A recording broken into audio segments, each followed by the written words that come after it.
സദ്യ തയ്യാറാക്കുമ്പോൾ നമുക്ക് ഒഴിച്ചുകൂടാനാവാത്ത ഒരു വിഭവമാണ് നമ്മളിന്ന് പരിചയപ്പെടാൻ പോകുന്നത്.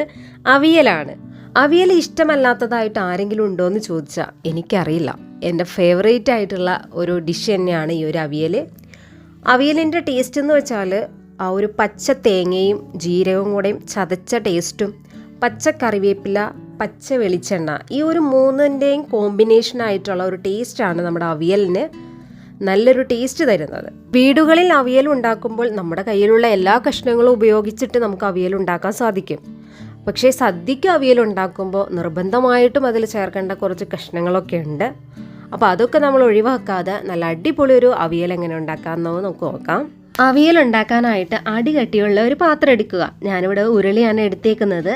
ആദ്യം തന്നെ നമുക്ക് വെളിച്ചെണ്ണ ഒഴിച്ചു കൊടുക്കാം. അവിയലിന് നമ്മൾ വെളിച്ചെണ്ണ തന്നെ ഉപയോഗിക്കണം കേട്ടോ. ഇതിലേക്ക് ഓയിലൊന്നും യൂസ് ചെയ്യരുത്.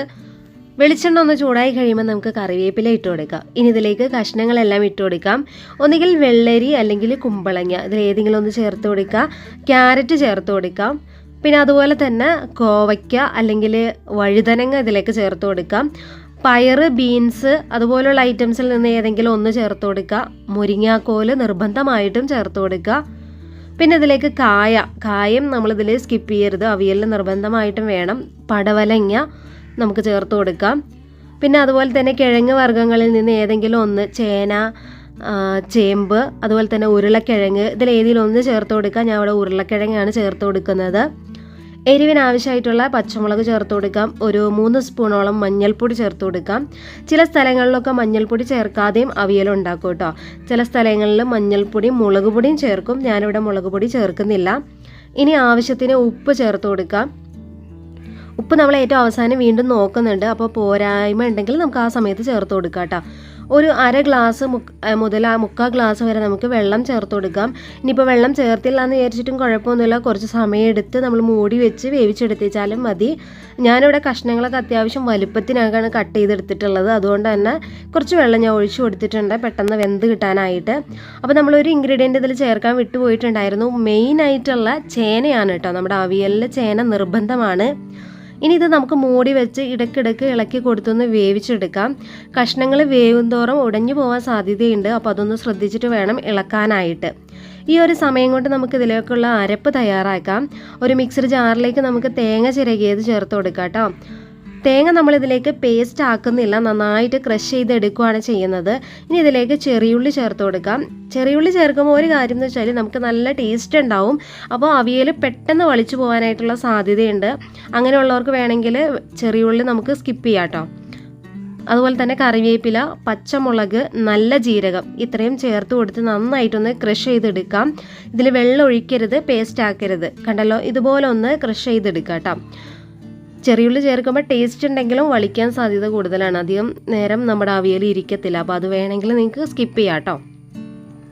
ഇനി ഈ ഒരു പേസ്റ്റ് നമുക്ക് കഷ്ണമൊക്കെ നന്നായിട്ട് വെന്തതിന് ശേഷം അതിൻ്റെ മുകളിലേക്ക് ഇട്ട് കൊടുത്ത് നന്നായിട്ട് പരത്തി കൊടുക്കുക. എന്നിട്ട് നന്നായിട്ട് ചൂടായി ഒന്ന് മൂടി വെച്ച് കൊടുക്കുക. ആവിയൊക്കെ നന്നായിട്ട് ആ ഒരു തേങ്ങയുടെ ഉള്ളിലൂടെ മുകളിലേക്ക് വന്നതിന് ശേഷമാണ് ഞാനിവിടെ മിക്സ് ചെയ്ത് കൊടുക്കുന്നത്. ഇനി നമ്മൾ ഈ ഒരു വെജിറ്റബിൾസൊക്കെ മിക്സ് ചെയ്യുന്ന സമയത്ത് കഷ്ണങ്ങളൊക്കെ ഉടയാൻ സാധ്യതയുണ്ട്. അപ്പോൾ വളരെ ശ്രദ്ധിച്ച് നോക്കിയിട്ട് വേണം നമുക്ക് ഇതൊക്കെ ഒന്ന് മിക്സ് ചെയ്ത് കൊടുക്കാനായിട്ട്. ഇനി ഇതിലേക്ക് നമുക്ക് നന്നായിട്ട് മിക്സ് ചെയ്തതിന് ശേഷം തൈര് ചേർത്ത് കൊടുക്കാം. അത്യാവശ്യം പുളിയുള്ള തൈരാണ്. ഞാനൊരു 1/2 ഗ്ലാസ് മുതൽ 3/4 ഗ്ലാസ് വരെ നമുക്ക് ചേർത്ത് കൊടുക്കാം കേട്ടോ. നമ്മുടെ ഒരു ഇഷ്ടത്തിനനുസരിച്ചിട്ടാണ് ഈ ഒരു വെജിറ്റബിൾസിന് പുളി വരേണ്ടത്. ഞങ്ങൾക്ക് അത്യാവശ്യം പുളിയുള്ളത് ഇഷ്ടമാണ് കേട്ടോ. അപ്പോൾ അതുകൊണ്ടാണ് ഇത്രയും തൈര് ചേർത്തിട്ടുള്ളത്. നിങ്ങൾക്ക് അത്രയും പുളിയുടെ ആവശ്യമില്ലെങ്കിൽ തൈര് അതനുസരിച്ചിട്ട് കുറച്ച് ചേർത്ത് കൊടുത്തേച്ചാൽ മതി.